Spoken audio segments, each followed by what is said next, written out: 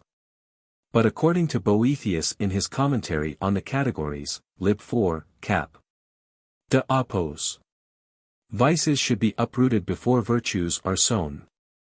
Therefore among the precepts concerning our neighbor, the negative precepts should have preceded the affirmative. Obj. 3. Further, the precepts of the law are about men's actions. But actions of thought precede actions of word or outward deed. Therefore the precepts about not coveting, which regard our thoughts, are unsuitably placed last in order. On the contrary, the Apostle says, Rom. 13:1, the things that are of God, are well ordered, vulgar, those that are ordained of God. But the precepts of the Decalogue were given immediately by God, as stated above, a3. Therefore they are arranged in becoming order. I answer that, as stated above, aa. 3:5, add 1, the precepts of the Decalogue are such as the mind of man is ready to grasp at once. Now it is evident that a thing is so much the more easily grasped by the reason, as its contrary is more grievous and repugnant to reason. Moreover, it is clear, since the order of reason begins with the end, that, for a man to be inordinately disposed towards his end, is supremely contrary to reason. Now the end of human life and society is God. Consequently it was necessary for the precepts of the Decalogue, first of all, to direct man to God, since the contrary to this is most grievous. Thus also, in an army, which is ordained to the commander as to its end, it is requisite first that the soldier should be subject to the commander, and the opposite of this is most grievous. And secondly it is requisite that he should be in coordination with the other soldiers. Now among those things whereby we are ordained to God, the first is that man should be subjected to him faithfully, by having nothing in common with his enemies. The second is that he should show him reverence, the third that he should offer him service. Thus, in an army, it is a greater sin for a soldier to act treacherously and make a compact with the foe, than to be insolent to his commander, and this last is more grievous than if he be found wanting in some point of service to him. As to the precepts that direct man in his behavior towards his neighbor, it is evident that it is more repugnant to reason, and a more grievous sin, if man does not observe the due order as to those persons to whom he is most indebted. Consequently, among those precepts that direct man in his relations to his neighbor, the first place is given to that one which regards his parents. Among the other precepts we again find the order to be according to the gravity of sin.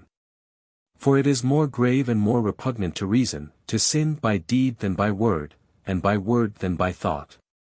And among sins of deed, murder which destroys life in one already living is more grievous than adultery, which imperils the life of the unborn child, and adultery is more grave than theft, which regards external goods. Reply Obj. 1. Although our neighbor is better known than God by the way of the senses, nevertheless the love of God is the reason for the love of our neighbor, as shall be declared later on, 2:2, 25 quetzales, 1, 26 quetzales, 2. Hence the precepts ordaining man to God demanded precedence of the others. Reply Obj. 2. Just as God is the universal principle of being in respect of all things, so is a father a principle of being in respect of his son. Therefore the precept regarding parents was fittingly placed after the precepts regarding God. This argument holds in respect of affirmative and negative precepts about the same kind of deed, although even then it is not altogether cogent. For although in the order of execution, vices should be uprooted before virtues are sown, according to Psalms 33 verse 15, turn away from evil, and do good, and Isaiah 1 verses 16 and 17, cease to do perversely, learn to do well. Yet, in the order of knowledge, virtue precedes vice, because the crooked line is known by the straight, de anima I, and by the law is the knowledge of sin, Romans 3 verse 20. Wherefore the affirmative precept demanded the first place. However, this is not the reason for the order, but that which is given above. Because in the precepts regarding God, which belongs to the first table, an affirmative precept is placed last, since its transgression implies a less grievous sin.